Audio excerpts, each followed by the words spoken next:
우리가 알아야 할 오늘의 절대 뉴스 콕 찍어 전해드립니다. 뉴스 원정대.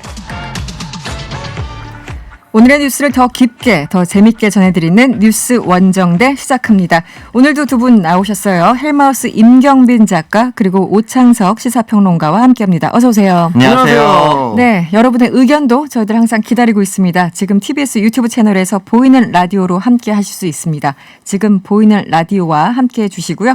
무료로 이용할 수 있는 TBS 앱이나 짧은 문자 50원, 긴 문자 100원이 드는 샵 0951번으로 의견 많이 보내주세요. 네, 뉴스 원정대 오늘 첫 번째 이슈. 우리 시간으로 내일 새벽이죠. 한미 정상회담이 열립니다. 북한이 회담의 어떤 핵심 의제가 될 것으로 보인다고요? 네, 일단 젠 사키 이제 백악관 대변인이 브리핑에서 이런 이야기를 남겼는데요. 네. 우리는 물론 여기서 말하면 우리는 미국이겠죠. 네. 우리는 물론 북한이 내일 논의의 중심 주제가 될 것으로 예상한다라고 이야기를 남겼습니다. 그러면서 다만 바이든 대통령과 김정은 북한 국무위원장의 회담 논의 가능성에 대한 질문에는 그것이 의제에서 최고가 될 것이라고 예상하지는 않는다라고 얘기한 만큼 네. 흔히 말하는 북미 회담이 주제가 아니라 한반도 평화와 한반도의 앞으로의 미래 방향을 어떻게 할 것인가 이 부분이 중점적으로 다뤄질 것으로 보입니다. 네. 그 정상회담 사실 이제 정상회담 이후의 공동 성명은 네. 이미 대충 완성이 됐을 테고 그렇죠. 네. 약간 다듬는 정도일 텐데 기본적으로 어떤 내용이 담길 것이다 여러 가지 좀 전망들이 나오는 것 같아요. 지금 이제 사실은 정상회담이 열리기 전부터 계속 좀 주목을 받았던 게 네네. 이제 기존의 합의점, 그러니까 트럼프 김정은 합의 혹은 뭐 남북미의 이제 3자 합의 중에서 어디까지를 기준점으로 삼아가지고 그 다음 단계를 논의할 거냐. 이제 이게 굉장히 관심을 많이 받았었는데요. 얼마 전에 이제 캠벨 조정관이죠. 이제 아시아 정책을 총괄하는 백악관의 캠벨 조정관이 했었던 그 연합뉴스 인터뷰에서 네. 싱가포르 회담 얘기를 했었습니다. 네. 적어도 싱가포르 회담까지는 일단 인정을 하고 시작하겠구나라는 게 이제 그 인터뷰에 좀 굉장히 좀 중요한 부분이었는데 네네. 오늘 이제 취재를 통해서 나오는 내용들을 보니까 판문점 선언까지도 갈 수 있겠다라는 얘기들이 지금 나오는 것 같습니다. 네네. 자, 판문점 선언이라고 하면 이게 이제 북미 양자 간의 그 합의뿐만 아니라 남북 간의 합의도 미국이 같이 좀 논의를 할 수 있다. 이게 이제 미국의 어떤 출발점이 될 수 있다라는 입장인 거니까 굉장히 중요한 진전일 것 같고 네. 판문점 합의의 내용도 그렇습니다. 그 당시에 이제 판문점 선언에는 핵 없는 한반도 실현 그리고 이제 연내 종전 선언 적대행위 전면 중지 이런 내용이 담겨 있었는데 네. 그중에 적대행위 전면 중지는 지금 남북이 합의한 대로 지금 시행을 하고 있는 중이고요. 연내 종전 선언은 그때 이제 안 됐죠. 결국 네, 트럼프 안 됐죠. 대통령 측에서 이제 거부를 하는 바람에 그리고 이제 핵 없는 한반도 실현은 이제 장기 과제이기 때문에 네네. 뭐 그것까지는 그렇다 치더라도 만약에 판문점 선언에 대해서 이번 그 한미 정상회담에서 어떤 그 합의점을 만들어낼 수 있다면 기존에 우리가 갖고 있었던 기대보다 조금 더 앞으로 나아가는 결과를 좀 얻을 수도 있을 것 같다. 이런 전망들이 지금 나오는 것 같습니다. 그 사실은 바이든 대통령이 그 트럼프가 이제 김정은 만날 때 싱가포르에서 만나는 것 자체를 굉장히 비난했던 분이기 때문에 그렇죠. 대통령 된 다음에 입장이 조금 달라지면 어쩌나 사실 내심 걱정했던 건데 지금 보면은 싱가포르 플러스 판문점까지 가는 뭐 그런 분위기입니까? 어떻게 보세요? 네. 이제 그렇게 되길 바랄 거고요. 사실은 이제 미국이 한국을 바라봤을 때 결국은 미국은 자국 최우선주의가 어떤 정당이 들어서든 가장 먼저 앞서왔기 때문에 네. 바이든 입장에서 한국이 어떻게 되는 것이 미국에 유리할 것인가를 두고 이제 생각을 해보겠죠. 네. 그렇다면은 싱가포르가 판문점까지 받아들인다고 했을 경우에 네. 이건 곧바로 한반도가 대중국 최전진 기지가 될 수도 있다는 것까지 열어둬야 됩니다. 만약에 판문점 선언을 그대로 인용할 경우에는 네. 종전 선언이 되고 한반도는 더 이상 전쟁은 없다라는 것이 되고 그러면 전쟁은 없다라는 것이 가장 먼저 걸리는 것이 뭐냐면 주한미군입니다. 그럼 주한미군의 성격을 앞으로 어떻게 규정할 것인가? 주한미군은 왜 필요한 것인가? 그리고 지금 주한미군이 평택기지를 새로 만들었는데 이 평택기지는 거의 북한을 위했던 것인가? 중국을 위했던 것인가? 만들어질 때부터 얘기가 있었지 않습니까? 네네. 만약 이것까지 받아들인다고 하면은 주한미군의 성격이 완전히 달라지고 사실상 쿼드에 가까워지는 행보로 인식을 할 수가 있습니다. 주변국들, 특히 네. 중국은 그렇게 인식을 하겠죠.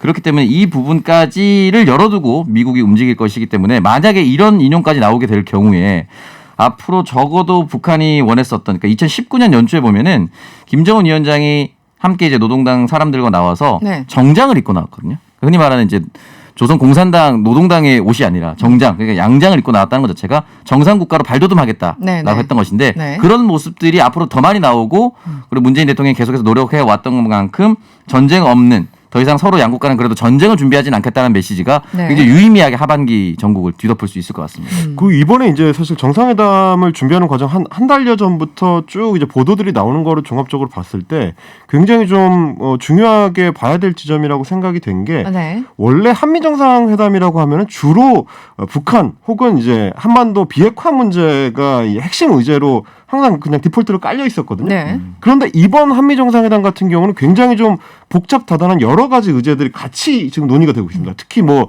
백신을 비롯해서 이제 경제 관련된 의제들이 굉장히 중요하게 부각이 되고 네, 있고 뭐 반도체 등등. 그렇습니다. 그러니까 미국의 어떤 산업 정책을 결정하는 데 있어서 한국이 최중요 파트너 중에 하나로 이제 인정이 돼서 네, 네. 그 주변에서도 이미 이제 그 한국 기업들하고 협력하려는 분위기가 미리 만들어져 있었던 상태였고 이제 그게 이번 정상회담에서도 굉장히 중요한 의제가 되고 있고요. 그 이전에 사실은 조금 돌아가 보면 이제 SK하고 LG가 배터리 관련해 가지고 미국에서 이제 분쟁이 있었을 때 네. 백악관에서도 굉장히 예의주시를 하면서 맞아요. 그 합의를 네. 끌어냈던 네, 네. 이런 것만 보더라도 기존에 원래 한미 정상회담이라는 거는 미일 정상회담의 일종의 거스름돈 성격이 굉장히 강했는데 이번에는 굉장히 독자적인 의제들을 많이 가져가고 이 다양한 어떤 파트너십이 함께 논의가 된다. 네네. 이런 측면을 저는 굉장히 주목해가지고 보고 있습니다. 서로 원하는 게 많기 때문에 주고받을 걸 확실하게 이제 해야 되는 또 할 것으로 보이는 정상회담인데요. 이번에 눈에 띄는 게 또 하나가 있습니다.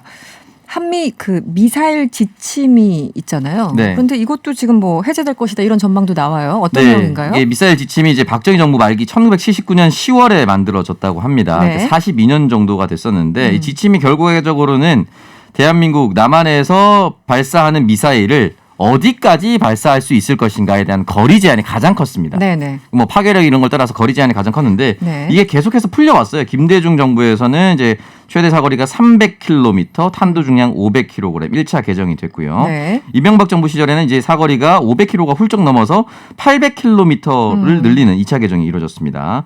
그 2017년에는 탄도 사거리를 800km로 하되 탄두 중량 제한을 완전히 없애는 3차 개정이 이루어졌고요. 지난해 네. 7월에 4차 개정 통해서 우주 발사체에 대한 그러니까 사실은 우주 발사체일 수도 있지만 보통 우주 발사체의 함의는 대륙간 탄도 미사일인 거죠. 훨씬 더 거리가 멀어지는 이 상황까지 이제 해제가 되면서 네. 이거 완전히 해제될 것이다라는 이제 논의가 뭐 얘기가 이제 나오고 있는데 저는 앞서 말씀드렸다시피 결국 또 이것도 저 중국과 관련된 내용이 또 걸려 있을 수밖에 없다. 왜냐하면 이게 그렇죠. 개정될 때마다 가장 먼저 반발했었던 나라는 이제 일본입니다. 그럼 우리는 네. 아니면 왜 우리 본토까지 오는 것까지만 왜 열어줘? 계속해서 이렇게 오다가 이게 완전히 해제될 경우는 결국은 한미 동맹이 굳건한 상태에서 이 미사일 거리가 일본을 넘어서는 이제 중국 전대륙까지 나갈 수도 있는 상황이 돼버리는 거죠. 네. 그리고 이것이 한국 것인가 미국 것인가 미국 기지에 한반도에 들어오면은 결국 중국 입장에서는 우리 겨냥해서 이렇게 만드는 거 아니냐. 우리 겨냥해서 이렇게 다 해제해 준 거 아니냐. 사드도 그런 거 아니었냐. 계속 이렇게 얘기가 나올 수가 있습니다. 중국은 계속 민감하죠. 네. 네, 그래서 그 부분에 대해서 물론 이제 한미 지침이 이제 개정이 돼서 주권 국가로서 우리가 가지고 있는 미사일 지침이 완전히 없고 우리가 독자적으로 모든 걸 하는 것이 반가운 일이나 또 주변 국가들은 또 다르게 생각할 수 있는 부분, 이 부분의 미세한 조정을 어떻게 할고 어떻게 발표하실 것인가 이 부분 좀 더 지켜봐야 될 것 같습니다. 이게 이제 핸디캡 해제거든요. 사실은 이제 그렇죠. 우리가 그동안 네. 경제력이나 기본 국방력에 비해서 이 미국 통제를 받는 측면들이 몇 가지가 있었는데 그 너무 중에 제약이 이제 많았어요. 예, 네. 제한이 많았었습니다. 근데 이제 미사일 같은 경우도 이 문재인 정부 들어와가지고 탄두 중량이 해제가 되면서 이게 딱 봐서는 ICBM 같은 무슨 어떤 치명적인 비대칭 전력은 아닌 것 같다라고 한국이라는 나라가 너스레를 떨고는 있는데 네. 탄두를 계속 거기에 이제 무겁게 얹으면 파괴력이 사실상 ICBM급으로 가거든요. 지금까지는 그래왔던 거에 만약에 미사일 지침까지 풀리게 되면 네. 아 우리는 북한처럼 이렇게 깡패같이 ICBM을 만들지는 않아요라고 하지만 비슷하게는 만들 거예요라는 정도를 할 수가 있는 거라서 네, 네. 중국 입장에서는 이제 베이징을 겨냥할 수 있는 어떤 그 미국의 동맹이 생기는 거라 굉장히 좀 이렇게 예의주시할 수밖에 없는 그런 상황이 될 것 같습니다. 네. 이게 또 기술이라는 게 꼭 누군가를 공격하고자 하는 어떤 특별한 목적이 없더라도 기술 그 엔지니어들은 뭔가 계속 좀 해보고 싶어 하잖아요. 어떤 그렇죠. 진전된 어떤 기술도 어디까지 나가나 한번 보자. 이렇게 계속 기술은 발전할 수밖에 없는데 여러 가지 상황에 대해서 중국이 좀 예민할 수밖에 없는 그런 상황 같기도 합니다. 네. 네, 다음 이슈로 넘어가 볼게요. 대선 주자들 좀 바빠졌는데 계속 이제 물 밑에서 바쁜 분도 있고 물 위에서 바쁜 분도 있어요. 먼저 이재명 경기도지사. 자기는 물 밑에 있다고 생각하는데 다 보이는 사람도 있죠. 누가 누군지는 우리 차차 얘기하다가 이제 드러날 것 같고요. 성공 포럼을 드디어 발족시켰습니다. 어떤 분들이 참여했습니까? 네, 일단 성공 포럼 같은 경우는 네. 현역 의원 중심입니다. 그렇기 때문에 원외 인사는 안 되고요. 35명의 현역 의원들이 이제 정회원으로 가입을 했고 네. 뭐 성장과 공정 두 가지의 키워드를 내세웠다라고 했지만 사실상 당 내에서 그러니까 여의도 내에서 이재명 경기도지사에게 정책적 연대를 하거나 함께 세를 과시할 수 있는 사람들로 분류할 수 있는 네. 포럼이라고 말씀드릴 수가 있고요. 뭐 민형배 의원이라든지 뭐 여러 의원들은 원래부터 이제 이 분류로 되어 있었기 때문에 놀랄 것이 없었는데 더 많은 의원들이 35명이나 이제 들어왔기 때문에 앞으로도 더 많아질 수 있을 것이다라고 충분히 예상을 해볼 수가 있습니다. 일단은 35명 현역 국회의원들. 와, 이 정도 꽤 많지 않습니까? 숫자도 어떠세요? 많은데 네. 저는 또 주목했던 게 뭐냐면 면면이 굉장히 좀 다양하게 구성이 돼 있더라고요. 네네. 초선 의원도 있고 중진 의원도 있고 친문계로 분류됐던 의원도 있고 호남계로 분류됐던 의원도 있고 네네. 이런 걸 보면은 기존에는 사실 이제 그 민주당 내의 어떤 핵심 세력에서 이재명 지사에 대한 이제 터부시하는 그 감성이 굉장히 좀 강하게 자리를 잡고 있었는데 시간이 갈수록 결국 지지율 따라서 이제 조금씩 무너지는 거 아니냐 네. 이런 예상들이 나오고 있는 것 같고요. 또 하나는 사실 지난해 총선 시절하고 비교를 해보면 이재명 지사 입장에서 굉장히 좀 그 상점 벽해 수준의 이 파격적인 변화거든요, 지금. 네, 네. 사실 지난해에도 총선 당시에 이제 소위 말하는 이재명 퀴즈라고 해가지고 경기도 출신 인사들이 이제 수도권에 많이 출마를 했었어요. 네. 대부분 경선 탈락을 했었습니다. 본선까지 가보지도 못하고. 컷오프 되거나 이제 단수 공천 받아서 그렇죠. 아예 본 후보로 뛸 수가 없었죠. 그래서 그때만 하더라도 이게 벽이 굉장히 높구나라는 거를 생각을 했을 텐데 야 이렇게 변하는 걸 보면서 역시 지지율이 전부다 라는 생각을 또 하게 되는 거죠. 지지율이 네. 감이죠. 네. 어쩌겠어요. 역시 네. 정치인은 지지율입니다. 그래서 이 손가락 안에 이제 다 꼽히는 정도의 의원들이었는데 소위 이재명계가 이제는 손가락으로 지금 셈이 안 돼요. 35명이 넘기 그러니까, 때문에 네. 10손가락이 넘어갔어요. 사실 지난해만 하더라도 몇 명 안 되니까 네. 정성호 의원은 다선이니까 이거 한 개씩 쪼개서 얘기해야 되는 거 아닙니까? 이렇게 했을 정도였는데 지금 보니까 초선이 3분의 2고 또 다른 분들 뭐 5선, 4선 다 섞여 있어요. 안민석, 정성호 의원 등등. 그리고 또 오늘은 이제 포럼이 연달아 열렸는데 성격은 좀 다릅니다만 오늘은 DMZ 포럼이 열렸는데 주목 센스틸러라고 하죠. 네. 이해찬 전 대표가 이재명 지사와 나란히 하는 모습이 계속 화면에 잡히더라고요. 어떤 상황인가요? 네, 일단은 네. 이제 전국 지지 모임이죠. 민주평화 광장. 사실 이제 광장이란 단어는 이제 이해찬 대표의 새 또는 포럼을 상징하는 단어인데 네. 쓸 수 있게 하면서 이제 흔히 말하는 이해찬 의원과 가장 가까운 사람으로 불려졌었던 이화영 전 경기도 평화부지사들도 네, 열심히 참여하면서 사실상 이해찬 대표가 마음이 이재명 도지사로 가 있는 것이 아니냐 이런 얘기가 많았고요. 실제로 같이 등장을 했기 때문에 많은 사람들이 두 사람이 겹치는 사진을 많이 더 찍으려고 했을 겁니다. 이미 그렇게 알려져 있었기 네, 때문에. 네. 그렇기 때문에 이 부분에 있어서는 그런 결합 정도로 보면 될 것 같고 이해찬 대표가 갔다는 것은 그냥 일반 전 당대표가 간 것이라기보다는 흔히 말하는 친노의 핵심이라고 볼 수 있는 그런 움직임이기 때문에 이재명 지사는 친노, 친문과는 거리가 멀다. 또 여의도와는 멀다. 이런 것들을 이 두 포럼을 통해서 완전히 좀 종식시켜 나가고 있는 과정이라고 보면 될 것 같습니다. 그 또 하나 중요한 게 이제 네. 통일 혹은 이제 대북 정책을 가다듬는 거는 대통령을 준비하는 사람 입장에서는 특히 이제 대한민국 대통령 준비하는 사람 입장에서 굉장히 중요한 이슈인데 핵심이죠. 네. 지금 이제 다른 후보들하고 비교했을 때는 다른 후보들도 자기만의 어떤 대북 정책 혹은 뭐 통일 정책이 지금 잘 안 보여요. 그런 측면에서는 조금 앞서가는 어떤 그 포럼이 되는 것 같고 네. 또 하나는 이거를 통일을 고리로 해가지고 좀 전에 이제 이해찬 전 대표 말씀해 주셨지만 임동원 전 통일부 장관이라든지 정세현 전 통일부 장관이라든지 이런 분들이 다 이제 DJ 때 장관을 하셨던 김대중 정부에서 장관을 하셨던 분들이라서 조금 더 넓은 어떤 자기의 이제 정책적 스펙트럼을 가져가는 좀 모양새를 갖추는 기존에도 뭐 경기도에 이제 평화부지사 자리를 만들어가지고 꾸준히 이제 통일 문제에 대해서 관심을 가지고 있다는 걸 보여왔는데 DMZ 포럼을 통해서 그걸 좀 합치려고 하는 그런 조금 모양새인 것 같습니다. 문정인 전 특보도 뭐 합류한다는 얘기가 있었던 것 같은데 공식화됐는지는 모르겠네요. 오늘 참여를 했습니다. 아, 네. 참여 오늘 하셨군요. 이게 이제 그 이해찬 전 대표가 어디 등장하느냐가 굉장히 좀 중요할 텐데 네. 그냥 소위 말하는 통합을 위해서 화합을 위해서 모든 대선 주자의 어떤 이런 포럼이나 이런 데 다 이제 참여를 한다면 n분의 1처럼 되는 것이고 그렇죠. 특정해서 이재명 지사 쪽에 조금 더 많은 시간을 할애했다면 그건 또 남다른 의미로 해석될 수 있는데 어떻게 보십니까? 예를 들어 이제 공식화 분들도 있고 공식화하지 네. 않은 분들도 있는데 이해찬 그 대표의 행보를 어떻게 해석을 해야 될까요? 이제 공식화한 사람과 공식화하지 않은 사람을 분류했을 때 이해찬 당대표 전 당대표가 등장하면서 공식화하지 않은 사람도 흔히 말해서 용기를 낼 수가 있는 상황이 됐고 네. 난 이해찬 전 대표의 뜻을 따르고 그 예전부터 이어왔었던 그 기조를 함께 가겠다라는 명분이 생기는 거예요. 사실 정치는 명분 싸움이 굉장히 큰데 저 사람과 함께 한다면 내가 이 후보는 조금 거리가 멀었지만 좀 미심쩍지만 네. 저 사람이라면 나도 함께 할 수 있겠다라는 명분을 계속해서 만들어주고 있습니다. 네. 그러니까 이해찬 전 대표 같은 경우는 굳이 따지자면 이재명 도지사와는 비교할 수 없을 만큼의 정치 구력이 있어요.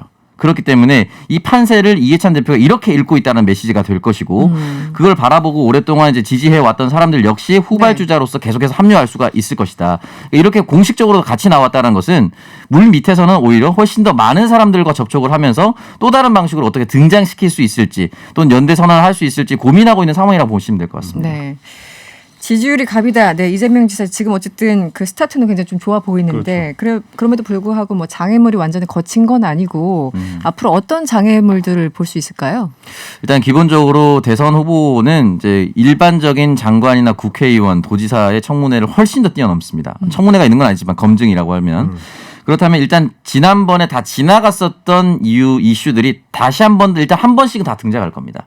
이 부분에 대해서 다시 세밀하게 검증을 하고 네. 실제로 그 대법원 판례까지 갈 수 있었던 네. 가장 큰 단서나 발언을 제공했었던 김영환 후보가 있습니다. 지금 연일 또 강경 발언을 내뱉치고 있거든요. 국민의힘으로 가 있죠 지금. 네. 네. 그러면서 김영환 전 후보의 입을 빌어서 똑같은 이야기를 다시 할 가능성이 있습니다. 그렇기 때문에 이 대법원까지 가게 됐었던 가족 간의 문제라든지 뭐 전화 욕설이라든지 뭐 여러 가지 이야기들이 다시 검증 잣대에 오를 것이고 네. 이게 첫 번째고 두 번째는 이제 기본 시리즈가 과연 대통령 경기도에서는 실험을 할 수 있는데 뭐 기본소득 등등 기본 시리즈. 뭐 네. 5천만 명에서 5,300만 명 사이의 대한민국 인구 전체에 어떻게 적용시킬 수 있을 것인가에 대한 정책 검증 이 부분이 굉장히 세게 좀 들어갈 것 같습니다. 네. 그리고 사실 이제 진행자께서도 지지율이 갑이다 이제 말씀해 주셨는데 또 정치권에서는 뭐가 있냐면 이 덩치가 중요합니다. 덩치. 예. 네. 지금 이제 한 30여 명 정도를 이 국회의원을 모은 셈인데 당내의 다른 경쟁자들 이낙연 전 대표 같은 경우는 한 40여 명 정도 네. 조금 더 덩치가 크고요. 정세균계로 분류되는 이제 정세균파 이제 국회의원들이 넓게 보면 한 70여 명 정도로 분류가 정세균 굉장히 되더라고요. 많죠. 네. 네, 그런 걸로 봤을 때는 아직도 갈 길은 멀다 이렇게 네. 볼 수 있을 것 같습니다. 알겠습니다. 그런가 하면 지금 자맹을 이어간다고 표현하면 맞습니까? 윤석열 전 총장 얘기를 한번 해보죠. 소리를 지르면서 자맹을 해요. 소리를 지르면서 자맹. 이게 뭔가 네 전문가 그룹 그러니까 그 전 총장을 지지하는 전문가 그룹 공정과 상식 회복을 위한 국민연합이 오늘 공식 출범했다고 합니다. 이 외곽 조직들은 진짜 얼마나 그 친한 건가요? 실질적으로 총장과 네, 전 총장과 네. 이게 또 사실 이제 패턴이 있습니다. 윤석열 전 총장과 관련해서 네. 지지 그룹이 나오거나 혹은 여기저기 뭐 이렇게 보도는 참 많이 됐었어요. 그렇죠. 팬클럽이 지역별로도. 뭐 결성이 되거나 네네. 뭐 이러면 항상 윤석열 전 총장 측에서는 우리와 직접 관계는 없다. 공식적인 거 아니다. 네, 공식적인 거 네. 아니다. 이렇게 얘기를 해왔는데 어제 열린 이 포럼의 그 타이틀이 굉장히 흥미롭습니다. 네. 윤석열 대통령 가능성과 한계. 야, 이렇게까지 노골적인 제목을 달고 네. 있는 세미나는 참 쉽지 이 않은데 토론의 제목이 그거라는 거죠. 네. 윤석열 대통령 가능성과 한계. 토론의 타이틀이 그랬고요. 네, 굉장히 직관적이네요. 네. 굉장히 직관적이에요. 사실 이거 거의 뭐 100분 토론 수준의 이제 내용이에요. 예. 그 이제 이 상임 대표를 이제 정용상 그 동국대 명예교수가 네. 맡았고요. 이제 네. 이전에 그 윤 전 총장의 이제 은사 분들도 이제 참석을 하고 이랬는데 네. 아무래도 가장 눈에 띄는 건 이제 진중권 전 교수 진중권 정도일 교수. 것 같고 네. 그런데 이제 대부분의 면면들은 사실 정치권에 이렇게 잘 알려진 분들이 아니다 보니까 그래서 제가 이제 따로 좀 취재를 해봤어요. 아, 그래요? 네. 이 지지 포럼에 그 취재를 갔던 취재 기자한테 제가 역으로 또 취재를 해봤는데 아주 재밌는 얘기를 해줬습니다. 어떤 거죠?